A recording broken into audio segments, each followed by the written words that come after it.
됐습니다. 그렇군요. 그래서 이 신사를 보게 되면 돌이 조거를 딱 보는 순간 저는 홍살문이나 또 사찰로 치면 일주문 같은, 우리 어느 사찰 들어갈 때 일주문 있잖아요.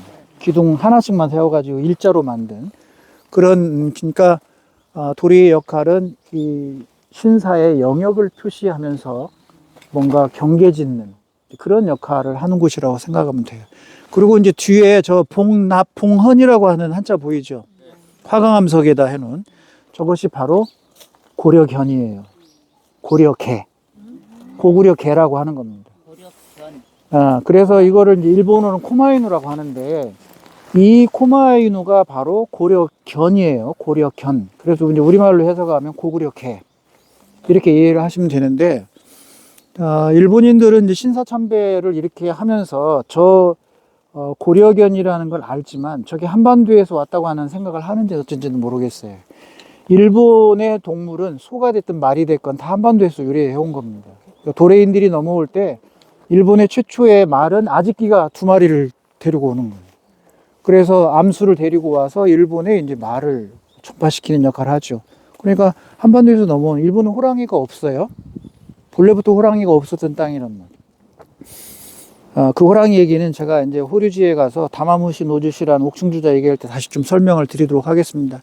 그래서 보면 저기 이 하얀 천 해가지고 종이 매달아 놓고 거기에 보통 큰 그 금색으로 해서 동그란 종 같은 거, 이거 뭐 신사에 와보면 흔들고 이렇게 박수 치잖아요, 일본인들이. 그래서 그 종을, 그런 걸 매달아 놓은 거 보면 우리의 고대 소도 사상, 소도라고 하는 이 신성 불가침 영역에, 그래서 도적이 들어오면 거기서는 잡을 수 없는 그런 곳에 기둥에다가 방울을 매달고 소리를 내는 그런 곳을 한국에서는 잘못 알려진 게 이제 솥대라고 알려져 있는데, 솥대는 아닙니다. 솥대는 잘못된 표현이고, 어쨌든 수도의 신앙에서 그런 영향을 받아서 방울을 매달고 소리 내는 거 아닌가, 그런 생각하고, 그 다음에 이 도리라고 하는 조거도 결국은 한반도에서 들어온 거죠. 그래서 여기 있는 것처럼 홍살문을 나타난다거나 그런 것을 표시를 한 거라고 보시면 돼요. 거기 제가 홍살문이나 아니면 사찰 같으면 이제 일주문의 역할을 한다, 이렇게 볼 수가 있습니다. 자, 그러면 여기에 중요문화재 해서 써 있죠. 오른쪽 위에 보세요. 중요문화재. 어미아지 신사잖아요. 우리로 읽으면 어미아지 신사인데 이거를 오미야시 신사라고 합니다. 오미야시 신사. 신사를 일본은 진자 그래요. 진자. 그러니까 오미야시 진자 이렇게 되겠죠. 그래서 이 오미야시의 어미아가 그 아직이라는 거하고 같은 말이에요. 뒤에 나중에 이제 보면 됩니다. 자, 이제 안으로 들어와 볼게요. 이게 여기 왼편에 폈을 거예요. 자, 그래서 여기를 쭉 올라오시면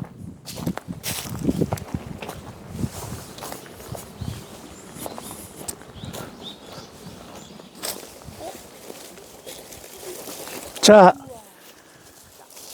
드디어 이제 역사적인 공간에 왔습니다. 이 아스카 지역에서 가장 큰 건물터 자리가 여기입니다. 지금 이 건물터 자리에 왔는데, 먼저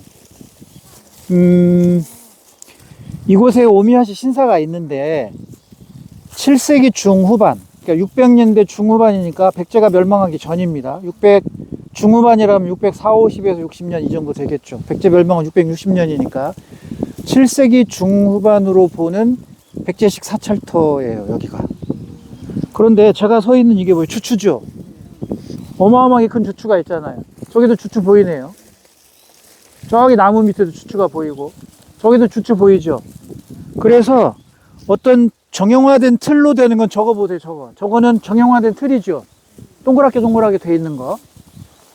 저거는 발굴을 하고 유사한 걸로 덮을 수도 있고 원래일 수도 있는데, 제가 보기에는 이것들은 원래 있는 거고, 원래부터. 근데 저 동그란 일정한 규격으로 되어 있는 저것들은 발굴한 뒤에 이 덮으면서 위에다가 저거 표시를 지금 해 놓은 거 아닌가, 그런 생각이 들어요. 원래 이런 자연 덤벙주추라고 그러는, 덤벙주추라고 하는데 이런 주추를 썼단 말이에요. 저기도 보세요. 쭉 가고 여기도 보면 엄청 크죠. 자, 여기를 발굴했을 때 사진이 몇 쪽에 있냐면,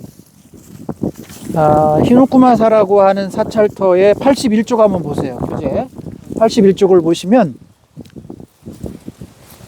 이 모습이에요. 잘 보세요.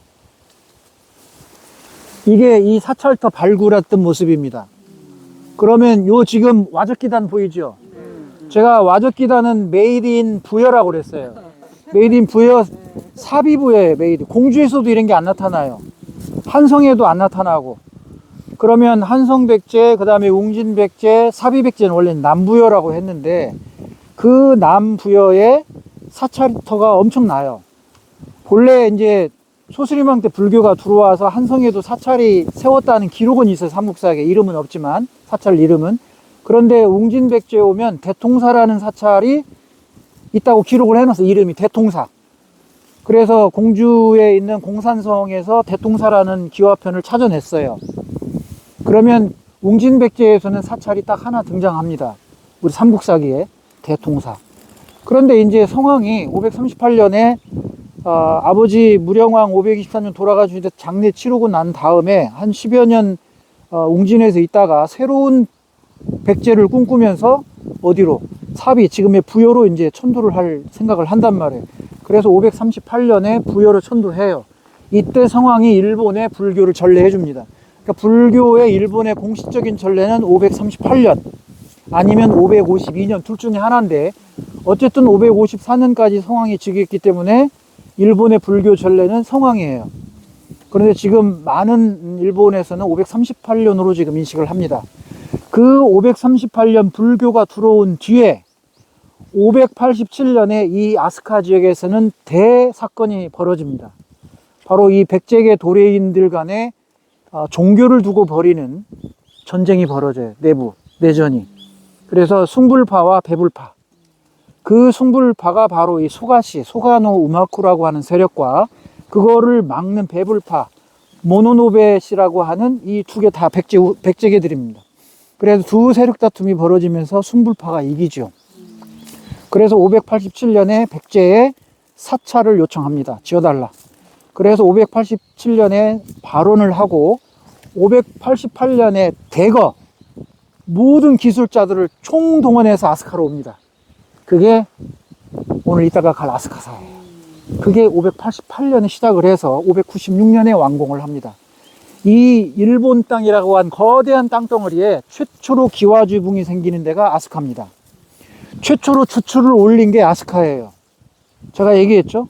일본의 왕궁은 이 시대 588년에 백제 장인들이 오기 전까지는 통나무를 잘라서 구덩이를 파요.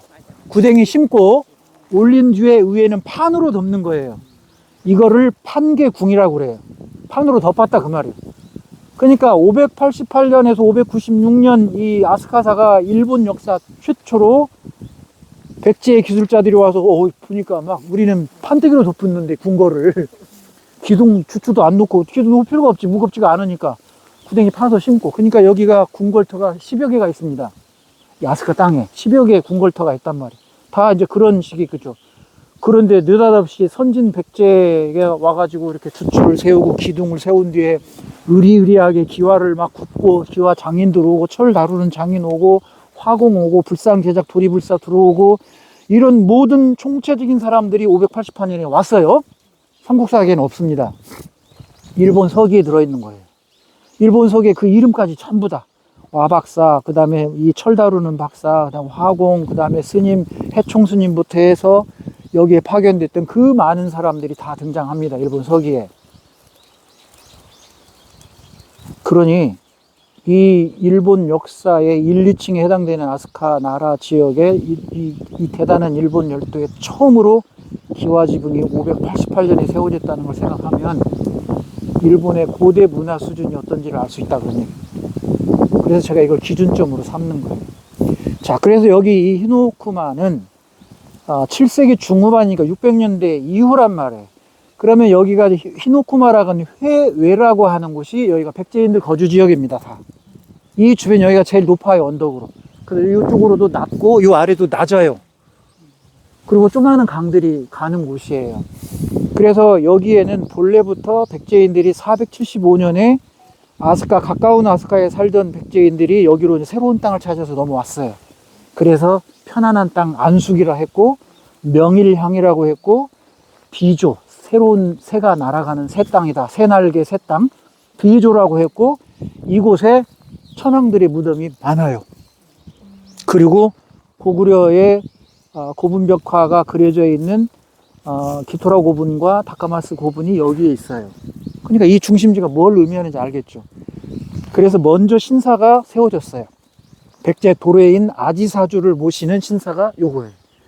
그래서 백제 도래인이 여기에 정착했다고 하는 그 시조들을 모시는 신사니까 이 신사가 고대 백제인들이든 고구려 신라계에 다 왔을 텐데 그들이 섬기는 곳이었으니까 얼마나 중요하냐는 거죠. 아스카 땅의 시작을 알리는 도래인의 선조를 모시는 신사. 그게 오미야시 신사입니다. 그런 신사가 있던 곳에 7세기 중후반에 백제의 기술을 도입한 이쪽 아스카에서 가장 넓은 건물터가 발굴이 됐어요. 그 자리의 발굴 자리가 이거고, 지금 여러분이 보는 위에 이 덤벙주추 보이죠? 요 주춧돌들이 이것들이에요. 보이죠? 그러면 요 사진 어디서 찍었냐? 저 아래쪽에서 단면을 찍은 거예요. 지금 이 언덕이잖아. 이 언덕 아래에서 지금 이 와적기단이 나온 거야. 자, 와적기단은 메이드 인 사비백제라고 그랬잖아요. 그 얘기가 어문대로 갔는데, 그래서 사비로 오면, 자, 정림사지. 이 위가 정림사지예요. 5층 탑 보이죠? 이 5층 탑의 중문 자리에 이게 전부 와적기단입니다. 이 와적기단 찍으려고 찍은 거예요. 제가 다른 게 아니고. 정림사의 와적기단. 그 다음에 히노쿠마사. 여기 히노쿠마사예요. 히노쿠마사의 와적기단 보이죠? 와적기단. 백제인들이